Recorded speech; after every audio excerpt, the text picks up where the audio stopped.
السلام عليكم ورحمة الله وبركاته. دي حالة الشعر معانا النهاردة. طبعا انا اول ما شفت الشعر كده قلت لهم بقى دي تغسل كل يوم لحد ما تجيلي، يعني فاهمين. اللون مقلقة منه هي شوية، بس احنا ان شاء الله هنظبطه لها كده بحاجة بسيطة كده. كانت عايزة تصبغه اسود، قلت لها لا طبعا ده اللون ده مع يعني التريتمنت هيبقى تحفة طبعا. نشتغل بقى ونشوف النتيجة. بنوزع المادة، بتسيبي نص سنتي او سنتي. طب النص سنتي او السنتي دوت، وانتي بتدلكي الشعر اهو مرة والتانية والتالتة، ترجعي بتاخدي كأنك بتسرحي من جنب الجدر كده. هي الحركة دي كفاية قوي ان هي تجيب لك معاكي الجدر كويس. عشان بلاش الناس بقى اللي بتحط المادة على فروة الراس كأنها زي الحمام الكريم ده، وتبقي خايفة ان الجدر مش هيجي معاكي. لا، الجدر هيجي معاكي، ما تقلقيش.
خش شوية في المية دي تحت المية. ادي يا جماعة هنا الشطف تحت الحنفية كده. انا سبتها ساعة ونص هنزل كل المادة الزيادة. احنا اكتفينا باللي احنا قاعدين بيه دوت كده. الشعر خد خلاص كفايته من المادة، وبنزل كل المادة الزيادة.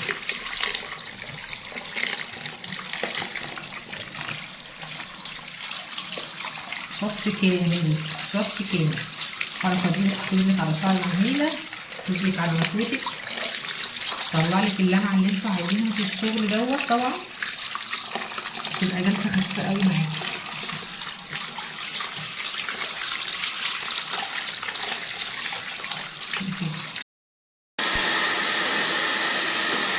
أنا بدأت.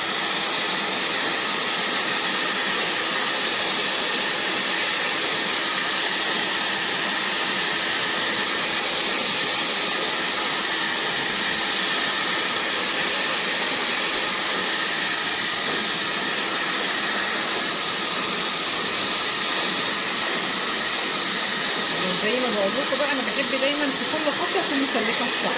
يعني انا بنشف اهو بالاستشوار وايدي في الشعر بالمسك، عشان في الاخر معايا برضه يبقى متسلك ده.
شاء الله، الله اكبر، ما شاء الله.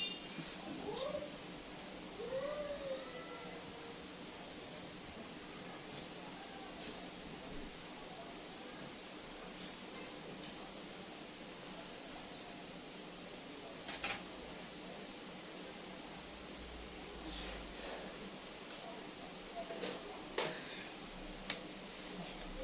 استني يا أمي. الله كلمات تبعت لي شغل. كمان مساج الله أول حتة دي حلوة الحتة دي، ها؟ أحلى حاجة لما أجيب بيها بعد السخونية.